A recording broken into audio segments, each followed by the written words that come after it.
Hi guys, welcome back to our channel. இன்னைக்கு நம்ம வில்லேஜில் கெஃபே ஓப்பன் பண்ணால் எப்படி அங்கே டிஷ்ஷஸ் இருக்குமோ அதை இன்ஸ்பயர் பண்ணி ஒரு 3 டிஷ் எப்படி பண்ணியிருக்கோன்னு பார்க்கலாமா?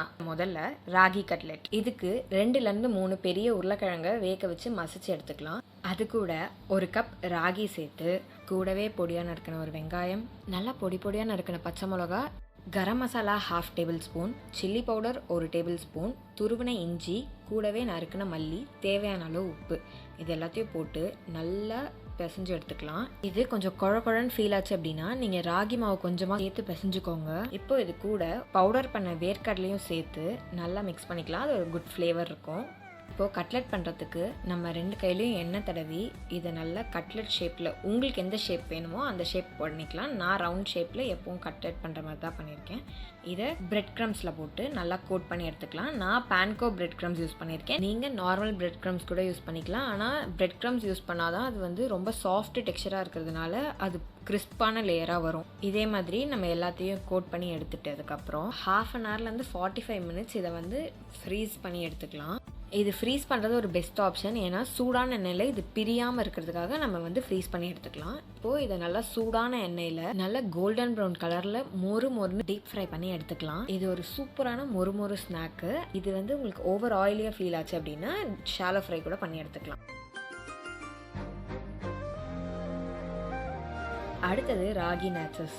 புதுசாக இருக்குல்ல, எங்களுக்கும் புதுசாக தான் இருந்துச்சு. ஆனால் செம்ம கிறிஸ்பியாக மொறுன்னு இருந்துச்சு. எப்படி பண்ணுறதுன்னு பார்க்கலாம். இதுக்கு 1 கப் ராகி எடுத்துக்கிறோம், 1/4 கப் கோதுமை மாவு எடுத்துக்கலாம். இது கூட மசாலாலாம் சேர்த்துக்கலாம். மிக்சட் ஹர்ப்ஸ் ஆர் ஆரிகேனோ ஒரு 1/2 டேபிள் ஸ்பூன், மிளகாத்தூள் 1 table spoon, pepper 1/2 table spoon, இது எல்லாத்தையும் சேர்த்து நல்லா ஒரு தடவை கலந்து விட்டுட்டு கொஞ்சமாக வார்ம் வாட்டர் சேர்த்து நல்லா பிசைஞ்சு எடுத்துக்கலாம். தண்ணி கை பொறுக்கிற அளவு சூடு இருந்தால் போதும்.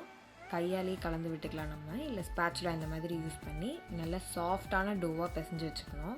கூடவே 1 டேபிள் ஸ்பூன் எண்ணெயும் சேர்த்து நல்லா பிசைஞ்சு எடுத்துக்கலாம். நல்லா சாஃப்டாக கிராக்கெல்லாம் இல்லாமல் ஸ்மூத்தாக பிசைஞ்சு எடுத்துக்கலாம். மாவை நல்லா ஸ்மூத்தாக மாவை பிசைஞ்சு எடுத்துகிட்டு அதில் எண்ணெய் தடவி 10லேருந்து 20 நிமிஷம் மூடி போட்டு வச்சிடலாம் ஓரமாக.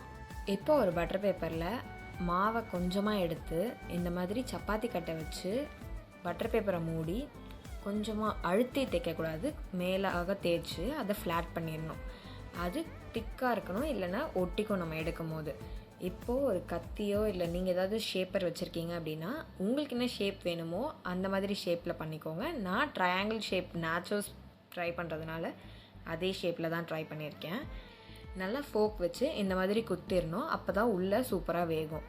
இப்போது எல்லாத்தையும் எடுத்து நல்லா சூடான எண்ணெயில் கொஞ்சமாக போட்டு நல்லா மொறுன்னு ஃப்ரை ஆகிற வரைக்கும் நல்லா பொரிச்சு எடுத்துக்கலாம்.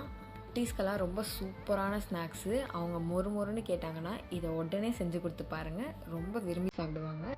இதே மாதிரி எல்லாத்தையுமே நல்லா ஃப்ரை பண்ணி எடுத்துக்கலாம். இதை டிப்போட சர்வ் பண்ணிங்க அப்படின்னா செம்ம அல்டிமேட்டாக இருக்கும். ட்ரை பண்ணி பாருங்கள். நான் டிப்க்கு கர்டு, பெரி மசாலா, சால்ட் தான் யூஸ் பண்ணியிருக்கேன். லாஸ்ட்டாக ஒரு ரெஃப்ரெஷிங் ட்ரிங்க் மாங்காய் மோர். இதுக்கு ஒரு 1/4 டீஸ்பூன் ஜீரகம், 1/4 டீஸ்பூன் மிளகு, ஒரே ஒரு பச்சை மிளகா, கூடவே ஒரு 4-5 துண்டு மாங்காய், கொத்தமல்லி, அப்படியே மோருக்கு தேவையான உப்பும் சேர்த்து தண்ணி ஊற்றி கொஞ்சம் நல்லா மையாக அரைச்சிக்கலாம். இப்போ மோரில் கொஞ்சமாக கொத்தமல்லி நறுக்கி போட்டு நம்ம அரைச்ச பேஸ்ட்டையும் சேர்த்து நல்லா கலந்து விட்டுக்கலாம். கூடவே ஐஸும் சேர்த்துக்கோங்க.